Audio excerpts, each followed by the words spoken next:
How to download and install Intel HD graphics driver for Windows. So if you want to download and install Intel HD graphics driver for your Windows, then what you need to do is first you need to open up your settings. Under settings, you can just simply go with the system, which is on the left side, and under system, you need to scroll down and go with about.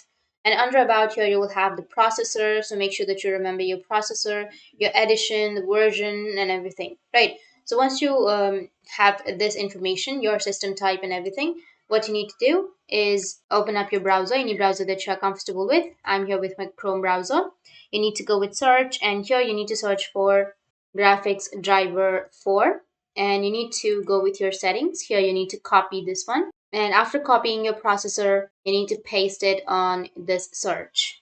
And here, after searching, you need to go with the first one, which is www.intel.com. And here I have my driver. So you just need simply go with the latest driver. And after selecting the latest driver, you need to go with download, which is on the right side, or you can go with the drop down and you will have all of these information. So you need to go with download and it will start the downloading process. You can go with the upper right, which has the download section, and it will start the downloading process. So just wait for a few minutes. After downloading, you can go with the file manager, and after opening your file manager, you can go with downloads, and here you will have the downloaded graphic driver. You can double click on it and it will be installed. That's it, and if you have any questions, feel free to comment below. Thanks for watching.